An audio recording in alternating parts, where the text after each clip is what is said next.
तर मित्रांनो, आपल्या चॅनलमध्ये तुमचं परत एकदा स्वागत आहे. आणि आज आपण तुम्हाला जे सांगणार आहे चारा ते रवचा चारा सांगणार आहे. आणि कसं बनवायचा, कशा पद्धतीने बनवायचा ते तुम्हाला प्रॉपर सांगणार आहे. तर आपल्यासाठी आपल्याला लागणारं साहित्य म्हणजे आपल्याला लागणार आहे पहिला कस्टर्ड पावडर, हे 125 ग्रॅम. आपण अर्धा किलोचा चारा बनवणार आहे, त्या हिशोबाने तुम्हाला मटेरियल सांगायला लावले. आणि हे केशरी डब्बी कलरची फूड कलर.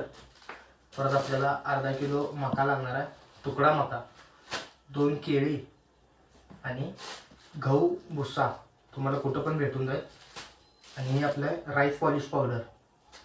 आणि हे आहे सुकडी आपण घरामध्ये तयार केलेली आहे, सुकडी कुठनं आपण बाहेरनं आणलेली नाही आहे. आणि आपल्याला लागणार आहे एक पाकीट छोटा मिल्क ब्रेडच घ्या, चिकटपणा एकदम त्याला चांगला येतो. हे सगळं आपलं साहित्य आहे. त्या हिशोबाने तुम्ही किती किलोच्या हिशोबाने करणार त्या हिशोबाने तुम्ही घेऊ शकता. तर सगळ्यात आधी आपण घेऊया हे राईस पॉलिश पावडर, अर्धा किलो घ्यायचे.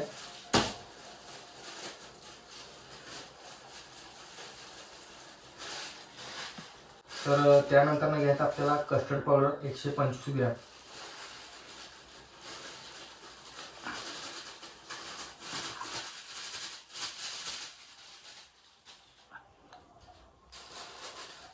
त्यानंतर घ्यायचा आपल्याला कोंडा, गहूचा कोंडा तुम्हाला भेटून जाईल कुठल्या पण शॉपमध्ये, तुम्ही घेऊ शकता. त्यामध्ये थोडे एक मोठीच्या प्रमाणात घालायचं, बघू शकता ह्या पद्धतीनं. ते काय अंदाजावर घाला चालते. त्यानंतर घ्यायची आपली सुकडी, ती आपण घरात तयार केलेली सुकडी आहे, बाहेरनं कुठून घेतलेली सुकडी नाही आहे. पण अर्धा किलो घ्यायचा आपल्याला मका.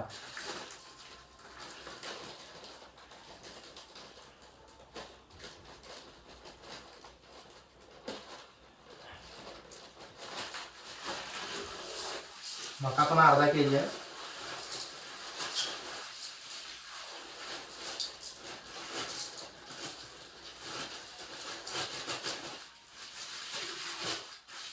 त्यानंतर आपल्याला घ्यायचा आहे फूड कलर.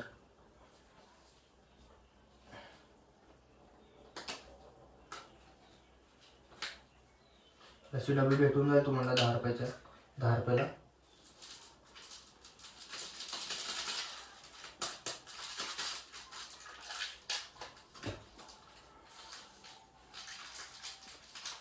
ही आपण पुडी अर्धीच वापरायची आहे, पूर्ण नाही वापरायची. तुम्ही जर 1 किलो करणार असाल तर पूर्ण पुडी वापरली तर चालते.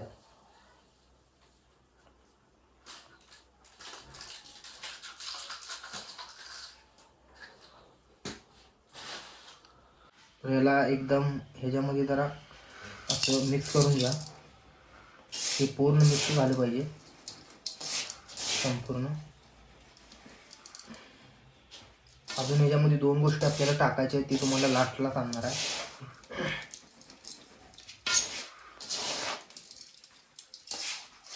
पूर्ण असं एकदम हातानं रगडून वगैरे घ्या, एकमेकात पूर्ण मिक्स झाली पाहिजे.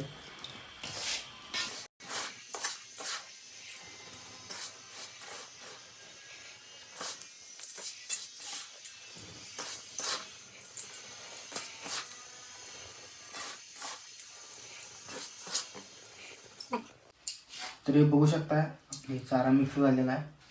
आणि आता त्याच्यामध्ये आपल्याला ॲड करायचा आहे मिल्क ब्रेड.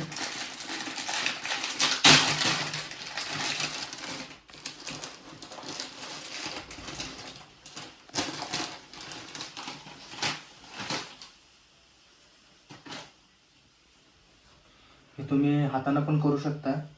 तर हातानं जर नाही जमलं तुम्हाला, तुम्ही मिक्सरला पण लावू शकता.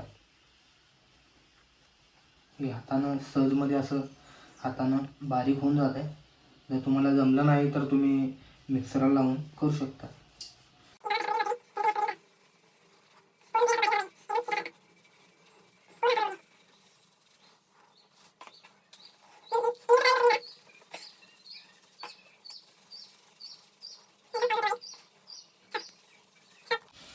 तरी बघू शकता आपला ब्रेड ह्याच्यामध्ये पूर्ण मिक्स झालेला, एकदम पावडर झालेली आहे.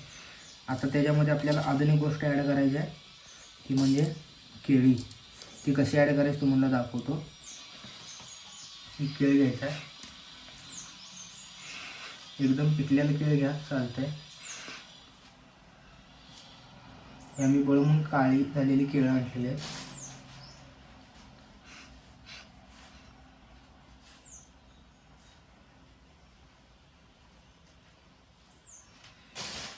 बघू शकता हे असं एकदम याचा चुरा करून घ्या पूर्ण दोन्ही केळांचा.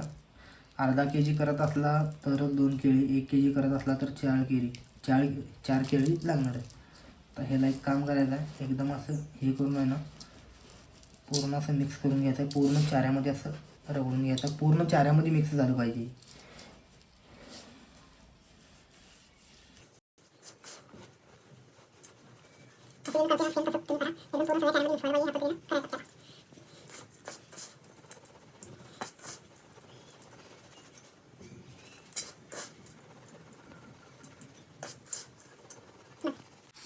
हे बघू शकता केळं आपलं पूर्ण मिक्स झालेलं आहे. पूर्ण चाऱ्यामध्ये पूर्ण केळं असं आपण चोळून घातलेले आहेत. बघू शकता चारा वास तर. आणि तुम्हाला जे सांगितलं तुम्ही 2 गोष्टी ॲड करायच्या आहेत. ती गोष्टी म्हणजे काळं गूळ लागणार आहे आपल्याला.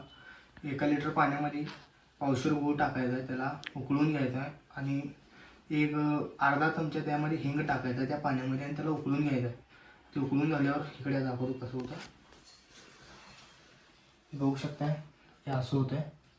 तुम्हाला काय करायचं आहे, ज्या टायमाला तुम्ही खेळणार आहे फिडरवर, आपला फिडरचा चारा आहे, ज्या टायमाला तुम्ही खेळणार आहे ना त्या टायमाला असं थोडं गुळचं पाणी थोडं ॲड करायचं जरा बारीक.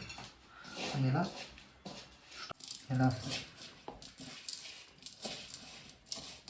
असं गुळाच्या पाण्यामध्ये हे करून बाकी दुसरं कुठलं पाणी नाही वापरायचं, याला फक्त गुळाचं पाणी वापरायचं.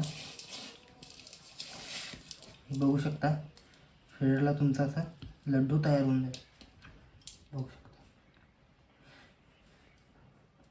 आणि रवा याच्यापासून जरी फिरला तर 100% याच्यामध्ये तोंड घालणार. ह्याचा वास वगैरे एकदम प्रॉपर आहे. बघू शकता तुम्ही. हे पडला तरी फुटत नाही, पाण्यामध्ये गेल्यावर थोडा विरघळेल. तर मित्रांनो तुम्ही हा चारा वापरून बघा. जर रिझल्ट आला तर कमेंटमध्ये आपल्या कमेंट बॉक्समध्ये तुम्ही नक्की सांगा. तर अशा प्रकारे आपला चारा होता. तुम्ही खेळून बघा आणि मग कमेंटमध्ये येऊन सांगू शकता तुम्ही. तर चला बाय, असे व्हिडिओ आपण घेऊन येऊया. आणि जर तुम्हाला आवडल्यास तर एक व्हिडिओला लाईक आणि सबस्क्राईब करा. ओके चला.